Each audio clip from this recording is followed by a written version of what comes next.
বিসমিল্লাহির রহমানির রহিম। আসসালামু আলাইকুম ওয়া রাহমাতুল্লাহি ওয়া বারাকাতুহু। কেমন আছেন সবাই? আশা করি সবাই ভালো আছেন। আবারও আপনাদের সামনে নিয়ে আসলাম আরেকটি ফুড ব্লগ।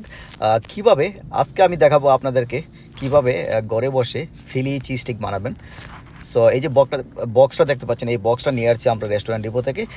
এই বক্সের ভিতরে কিন্তু অনেকগুলো মাংস থাকে, বাট এক একটা ফিলি চিজ স্টিকের জন্য আলাদা করে এরকম প্যাক করা থাকে মাংসগুলো। এটা হচ্ছে beef, look at this. So এগুলা বের করে আপনাকে ছোটো ছোটো করে কেটে নিতে হবে, স্লাইস করে কেটে নিতে হবে। কেটে নিলে অনেক ভালো হয়, তাহলে খুব তাড়াতাড়ি এটা রান্না হবে, কুক হবে। এই যে দেখুন, এইভাবে স্লাইস করে নেবেন। স্লাইস করে নিলে কিন্তু খুব ভালো হয়। তাহলে মশলাপাতি সবগুলা এগুলোর ভিতরে খুব সুন্দরভাবে ঢুকবে এবং খুব তাড়াতাড়ি হবে। সো আমি এখানে অ্যাড করব গার্লিক পেপার পাউডার, তারপরে অ্যাড করব চিলি পাউডার।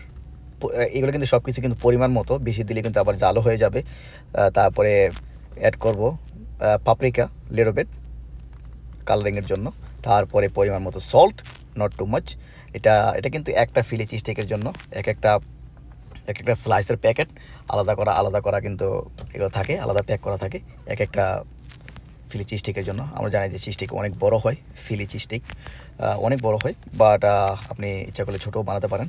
তারপরে এই মাংসগুলোর সাথে আমি অ্যাড করব এখানে, এই যে আলাদাভাবে বেজে নেব বিভিন্ন ধরনের বিভিন্ন কালারের বেল পেপার।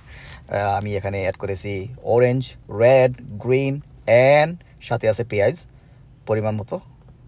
এগুলা দিতে হবে, দিয়ে ভালো করে এগুলাকে সিদ্ধ করে নেব।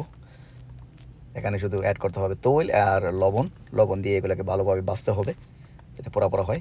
গার্লিক পাউডার হয়, ইচ্ছা করলে দিতে পারেন একটু। এই যে গার্লিক পাউডার একসাথে মিক্স করা সব কিছু কিন্তু পাউডার আমি অ্যাড করতেছি এখানে। এই যে দেখুন, অলমোস্ট হয়ে গেছে। এটা যখন হয়ে যাবে তখন আমি এটা নামিয়ে ফেলবো। এই যে আমার এটা হয়ে গেছে, রেডি। এখন আমি এটা নামিয়ে ফেললাম, নামিয়ে আলাদা একটা বাটিতে রাখলাম পেয়ালার মধ্যে। এই যে দেখুন, তারপরে আমি এগুলা এবং যে মাংসগুলো আমি রান্না করেছি এগুলোর সাথে আমি অ্যাড করে আরও ভালো করে জাল দেবো। এবং এরই মধ্যে লবণটা দেখে নিতে হবে। লবণটা যদি ঠিক মতো পরিমাণ মতো থাকে তাহলে ঠিক আছে, যদি না হয় তাহলে আর একটু অ্যাড করে নেব পরিমাণ মতো। এই যে দেখুন, আমার সব কিছু রেডি, মাংস রেডি হয়ে গেছে। এটা ফিলি চিজ স্টিকের জন্য যেই এই বিফটা রেডি হয়ে গেছে আমার।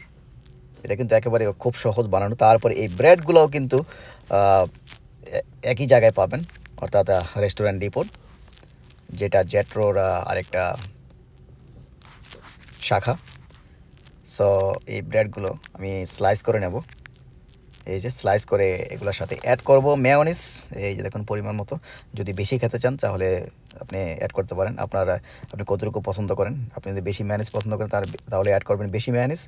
আর যদি হালকা অ্যাড করতে চান হালকা অ্যাড করবেন। এটা আপনার উপর ডিপেন্ড করবে আপনি কতটুকু খাবেন।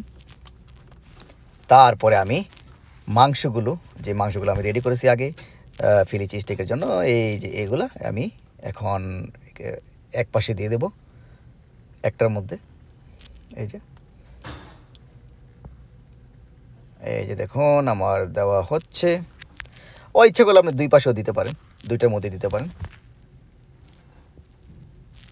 মাংস দেওয়া শেষ হলে তারপরে আমি এই চিজটা দেখতে পাচ্ছেন, এটা কিন্তু 100% হালাল টিলামুখ পেপার জ্যাক ফার্ম স্টাইল। এটা 100% হালাল, এখানে প্যাকেটের গায়ে লেখা আছে। এটা এখানেও পাবেন, তারপর আপনি আরও অন্যান্য স্টোর থেকেও পাবেন, যেমন স্টপ অ্যান্ড শপ রাইট এগুলোতেও পাবেন। এটা কিন্তু এই চিজটা কিন্তু অনেক ভালো, পেপার জ্যাক। এই যে কিপ রেফ্রিজারেটেড। এই যে দেখুন হালাল সাইন এখানে দেওয়া আছে, হালাল সাইন। সো এই দুইটা স্লাইস আমি দিয়ে দেবো। সো দুইটা স্লাইস দিয়ে আমি ওভেনের ভিতরে 425 ডিগ্রি সেন্টিগ্রেড 425 ডিগ্রি ফারেনহাইট টেম্পারেচারে আমি এটা মেল করবো। মেল করার পরে দুইটা ব্রেড আমি একসাথে দিয়ে দেবো। এভাবে আপনার হয়ে যাবে হোমমেড ইয়ামি ফিলি চিজ স্টিক। ভালো থাকবেন, আমার পিছনে সবাই ফলো করবেন। আল্লাহ হাফেজ, আসসালাম।